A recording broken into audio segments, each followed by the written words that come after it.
Okay, so I hope the recording here is okay. I hope the screen was captured nice, but this is it. This is the video. So I have here a set of pictures. I took them with the same lens, the Z180 600, and I used two different cameras, my Z6 III and my ZF, and I'm going to be comparing them side by side. And you will be the judge. Well, you judge if you think the ZF focuses or not really focuses, produces a better image than the Z6 III. So let's go for the first one right away. Go ZF on the net, and then this one is the Z6 III. Compare them side by side. Z6 III on the right, ZF on the left, and you will notice the Z6 III. The setting was an aperture priority, but there are a lot of photos where the Z6 III tends to choose a higher ISO. I think maybe it's more confident that it can handle the higher ISO for some reason. But yeah, these two are the same shooting settings except the ISO. So it just chooses a higher ISO by maybe 100 or so. So let's try to zoom in on this one. So this is from the ZF. This is from the Z6 III. So you judge by for yourself. You're looking at the screen. You can hit pause if you want. Right. So it's pretty much, I don't know, close, but I bet I would get more details out of the dark areas from the ZF because it's handling the exposure a little bit lower. Now I have double checked. My ZF was set at 0 in terms of exposure compensation, so it's just how it chooses the ISO. Um, so let's go to a photo that I know is the same. Yeah, this one and this one.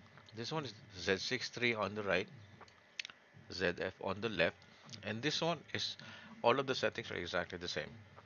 Okay, all of in this one I looked at the settings; they're exactly the same, including the ISO.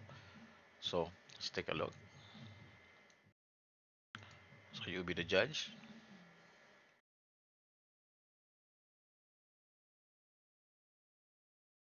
right? So pretty close. And how about this one from the Z6 III and the ZF?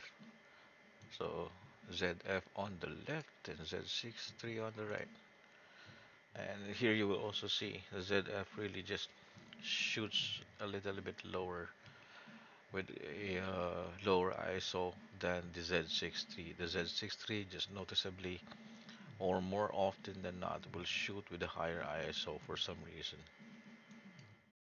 They have the same shutter speed, the same aperture, using the same lens.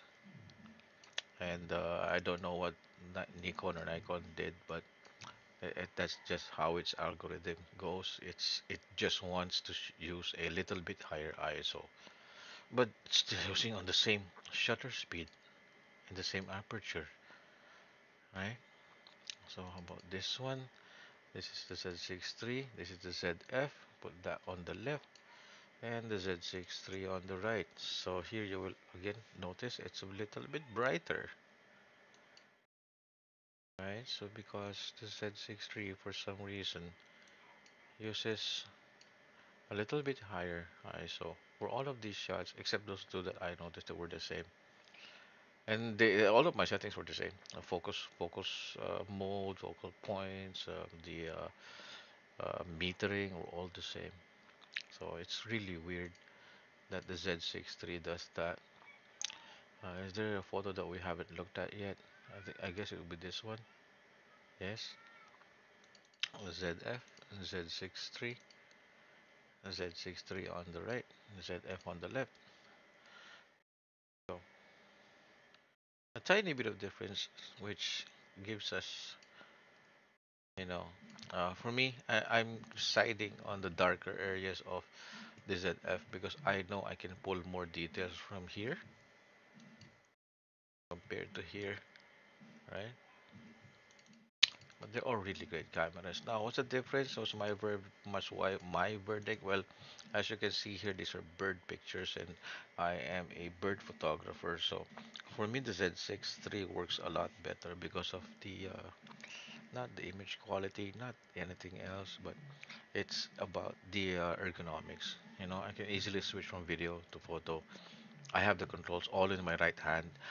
Bird photography, if you're going handheld, your left hand will always be on the lens, right? So I need on my I need to operate almost everything just with my right hand, and that's something that I can do with the 6 III, and I cannot do with the F. So yeah, there. Thank you for watching. So if you have any questions, shoot me a comment, and I'll be more than happy to go through these images again. If you want, I can upload them for you if you want, even the raw ones, so you can look at them personally. Okay, thank you.